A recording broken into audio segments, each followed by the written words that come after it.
Bienvenidos a una nueva edición de Iberoamericanos en la ISTH, un espacio creado y patrocinado por Laboratorios Novo Nordisk y bajo la coordinación de la doctora Canaro. Este año volvemos con la ilusión de un juvenil con los mismos nervios primerizos del ministro Ábalos en su primera visita al Parador de Teruel. Nos recibe París, la otrora conocida como la ciudad del amor, ahora la ciudad del picor, con un calor abrasador. Las huestes iberoamericanas nos sorprenden un año más con una intensa actividad científica. Y para empezar, desde Vigo, la doctora Sar nos trae esta evaluación del riesgo cardiovascular en hemofílicos mayores de 40 años. Este estudio unicéntrico parte de una idea sencilla y es que, aunque el paciente hemofílico sangra más, envejece y comparte los mismos factores de riesgo cardiovascular que la población general. Se analizan 30 pacientes mayores de 40 años, de edad media de 55 e IMC medio de 26. La prevalencia de la hipertensión y la diabetes fue muy similar a la de la población española, pero el sobrepeso fue claramente más frecuente, más del 50%. El IMC se correlaciona de forma moderada con hipertensión y diabetes. No hubo diferencias significativas por tipo ni gravedad, probablemente por el tamaño muestral, pero sí hubo tendencias claras. El mensaje es práctico: hay que medir la tensión y hacer prevención cardiovascular sistemática en el hemofílico que envejece. Desde Coruña, un deportivista como el doctor Michael Calvino y sus secuaces se preguntan si justifica la variabilidad farmacocinética la monitorización plasmática de los nuevos anti-TFPI.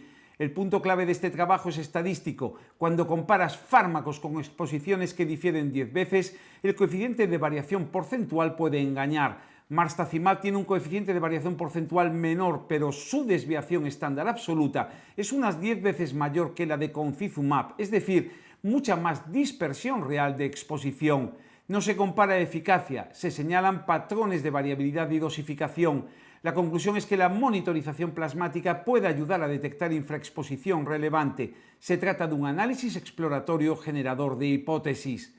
Nuestros amigos del Hospital Geral Santo Antonio do Porto presentan este análisis de la curva de coagulación de la PTT en hemofilia A y anticoagulante lúpico. Esta curva registra los cambios de transmitancia durante el ensayo y da una evaluación global de la formación del coágulo. Analizaron 178 muestras entre controles, hemofilia A y anticoagulante lúpico con 5 parámetros.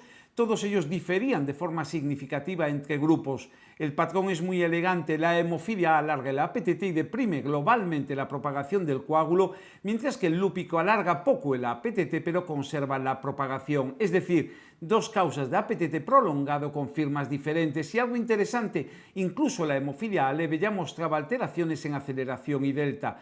La conclusión es que esta curva aporta información fenotípica útil para diferenciar causas de APTT prolongado. Desde la tierra del buen vino y mejores gentes, la doctora Sara Jiménez nos habla de las discrepancias en la actividad del factor 8, fenotipo hemorrágico y reclasificación de gravedad. Trabajo multicéntrico liderado desde Pamplona sobre la discrepancia entre el ensayo de una etapa ósea y el cromogénico para medir el factor 8. Definieron esa discrepancia como un cociente por debajo de 0,5 por encima de 1,5 en 110 pacientes. La concordancia global fue buena, pero al aplicar el cromogénico, el número de pacientes clasificados como graves subió de 16 a 20. Lo relevante clínicamente es que ese factor 8 se correlaciona inversamente con el score ISTH-BAT y esa correlación es más fuerte con el cromogénico. En el análisis multivariable, la discrepancia se asoció de forma independiente con mayor sangrado y el mensaje es doble. El cromogénico capta mejor el fenotipo hemorrágico, pero reclasifica más pacientes como graves, con impacto en indicación de profilaxis y en costes.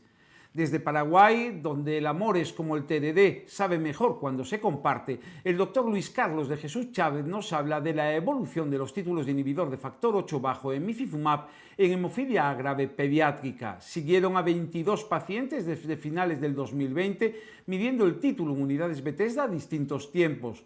En los altos respondedores vieron una reducción marcada de los títulos con negativización anual en varios casos, aunque con variabilidad. Algunos mantenían títulos fluctuantes. En los bajos respondedores, estabilidad o descenso progresivo. La conclusión es que el emicizumab se acompaña de un comportamiento favorable del inhibidor y refuerza la importancia de seguir monitorizando el laboratorio incluso cuando el paciente va bien. Este póster bonaerense sobre el factor 8 y variantes en genes inmunorreguladores como predictores del resultado de la ITI presenta un trabajo translacional argentino del grupo de genética molecular de la hemofilia. La pregunta: ¿puede la genética predecir si una inmunotolerancia va a funcionar? Estudian 63 pacientes con hemofilia grave e inhibidores en ITI, la mayoría altos respondedores. El éxito completo fue del 68%. Analizaron el perfil mutación factor 8 y 4 polimorfismos en genes inmunoreguladores. El hallazgo principal en los pacientes con inversión del intrón 22, el alelo G de un polimorfismo de la interleucina 10 se asoció a fracaso de la ITI con una odds ratio de casi 5. Además, con secuenciación de exoma completo en 8 casos, identificaron 12 variantes adicionales, una de ellas en homocigosis en fracasos. Es exploratorio, pero abre la puerta a combinar genotipo de factor 8 para predecir la respuesta a la inmunotolerancia. La doctora Costa, también desde La Pampa, presenta una serie pediátrica sobre hemorragias del sistema nervioso central en niños con hemofilia del Hospital de Niños Sor María Ludovica de La Plata. Revisan 20 años, 13 pacientes con hemofilia grave y los dividieron en dos grupos. El primero sin diagnóstico o solo a demanda, eran sobre todo neonatos y lactantes menores de 2 años con convulsiones, hemorragia intraparenquimatosa, mucha necesidad de neurocirugía y ventilación mecánica y una mortalidad del 25%. El segundo en profilaxis eran mayores. Aquí el sangrado se asoció a trauma en el 100% y inhibidores en el 80%, pero con evolución favorable y sin mortalidad. Encontraron correlación significativa entre el sangrado y la falta de diagnóstico o tratamiento previo en los menores de 2 años y el mensaje es claro: el neonato sin diagnosticar es el gran grupo de riesgo y el diagnóstico precoz es el reto. El Grupo Gallego de Trombosis y Hemostasia, liderado en este caso por la doctora Rebeca Guzmán, nos presenta la experiencia gallega de efectividad en vida real del emicizumab en hemofilia grave. Se incluyen 25 varones con este diagnóstico y en al menos un año de seguimiento. Los resultados son contundentes, con mediana de tasa anualizada de sangrado bajo, de sangrado tratado, que pasa de 1 a 0, y proporción de pacientes con 0 sangrados que pasa del 17 al 67%, con un número necesario a tratar de aproximadamente 2. El consumo de factor 8 se desplomó prácticamente a 3.750 unidades por año desde 230.000 y el 75% no necesitó factor durante el seguimiento.